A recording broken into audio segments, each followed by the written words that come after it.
Hello Heartland fans, welcome back to our channel upcoming show. Well, there are only few weeks left before the premiere of new season of our favorite show Heartland on the screens. If you don't know the release date of Heartland season 15, then let us inform you it's on 17th of October of this year. We all know what had happened in previous seasons, so we all expect to see a heart lightening story rather than the heartbreaking one. Since season 15 is very near, so before jumping to the new season, let us review the 14th season of the show. The most shocking episode of the entire 14th season was its first episode itself. So in today's video, we are going to take a closer look and give you the summary of first episode of 14th season of the show. To be honest, the first episode of season 14 was a bomber. It began with Amy, Ty and Lindy in a single frame where Amy is with her favorite horse, Spartan. Then Jack arrives and Jack and Amy approaches towards the house. She then asks Ty to put Spartan back in the pen. Those were her last words to Ty as Ty collapsed immediately. Then Jack and Amy rushed towards Ty, but that was it. Ty was no more. He left everyone alone, including the fans. Losing Ty was like losing someone whom we have known for a decade. She asked for the explanations to the doctors about Ty's condition. They said that after his surgery, Ty had developed a deep vein thrombosis that did a blood clotting in Ty's body. Well, even doctors left the hope, and we lost a very important and loved character of the show. For many, Ty was like a family to them. Ty was a part of their life, and many are expecting his return in future seasons. Well, this storyline was nowhere in the maker's mind, but due to the decision of actor Graham Wardle, who portrays the role of Ty Borden in the show, to quit the entertainment world forced the makers to end Ty's character from the show. After that, the show takes a year leap, where we see Amy has not overcome from what she has lost. She rides to her half-built house every day that reminds her Ty again and again. She also had stopped working with the clients, and seeing Amy difficult to move on from Ty's death, Jack and Tim were worried. By the way, Jack was trying to give Amy time and space to heal, but Tim was a bit different. He tried to force her to forget the past as Amy was not able to give a proper decision about her half-built house with which Ty's memory was present. Tim used to constantly give pressure on her about the house and always asked her to deal with the clients again. On the other hand, Jack was very gentle with Amy and tried to convince Tim to give some time to move on. Jack also planned to invite Amy to stay at his old fishing cabin to help her deal with Ty's loss. Then Lisa also encouraged her to go to the cabin. Then she agreed to visit the cabin.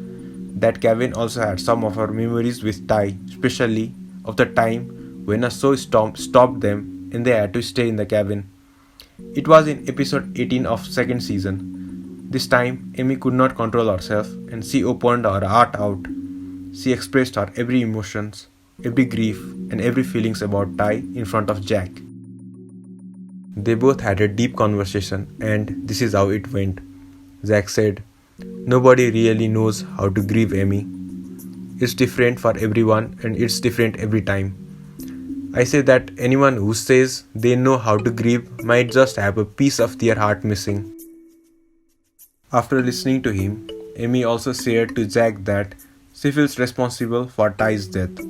She thinks if she had pushed Ty to go to the doctor for his follow-up and had not neglected his aunts, this situation would have never come up in their life. Luckily, Jack comforted her and helped her to regroup her confidence and energy that was required for her to move ahead in life. And the better thing was, finally Amy started sharing her feelings with someone, and this was her first step towards healing. The next morning, while freeing some wild horses who were trapped by fallen trees, Amy again broke down for what she had lost. She started crying and said, "He has always helped me, and now he can't. He is gone, Grandpa, and he is not coming back. It's not fair. It's not fair." In that herd, there was also a Casper, ghost son, with his own little family. It helped Amy realize that life goes on, and it helped her to have strength to decide to have 1 year memorial of Ty. So finally, Amy, Lindy, Tim, Lou, Katie, Lisa, Zach, Georgie, and Caleb rode out to the hill and scattered his ashes in the wind. This ultimately marked the new beginnings for the Flemings and the Bartletts. Now, let us take a look at Georgie. We saw Georgie returning from college along with Queen. In the dining table, in front of everyone, she said that though she is still doing her trainings, but she is not competing anymore. She hinted that she has left her dream of Olympics. Then Queen offered to coach her, but she declined by saying that she does not want to mix her personal and professional life. Amy then motivated and encouraged her to participate in the upcoming horse show event that ultimately pushed her to start competing again. But it did not went good for Georgie because, like all the other members of the family, she was also finding difficult to move on from TYs Last. During the race, she thought she saw Ty walking past the arena, so she lost her focus and did not even complete her run. Everyone thought this is it for Georgie, and from now on, she will not even think of competing again. But surprisingly, Georgie decided to do a comeback and return better than ever. So after Ty's memorial, she asked Queen to be a trainer. Here is the conversation between Georgie and Queen. Georgie said, "I want to go for it, and I changed my mind. I want you to be my coach if you are willing." Then Queen asked, "What about our relationship?" Georgie said, "I am sure it will survive. Besides, you got to be the one to take me to the Olympics." So it seems Georgie has brought her goals and ambitions back to the track and is working hard to win the Olympics for Canada. Now let's move on to our new mayor, Lou Fleming Morris. In the past 2 seasons, Lou is the only character whose life has changed in positive way. Well, in the 13th season, Lou was elected as the mayor of the Heartland, but it seems she has not been able to do her work properly. In the first episode, a young girl named Parker, portrayed by Eva Tran, was seen protesting against her to ban the pesticides and stop using pesticides in the park of Heartland. Well, it's not a good sign for the newly elected mayor. Lou is trying to manage her administrative duties and family duties at once, and it seems she is more tilted towards her family and is more focused on Georgie's career and Amy's grief. But there is her chief administrative officer, Rick, who always tries to bring her back in the track and tries to remind her duties. But after all, Lou is Lou, and she is not going to listen to anyone except herself. She also had a video call with Mitch where Mitch asks her about the reason why she is not wearing the ring that he had gifted her.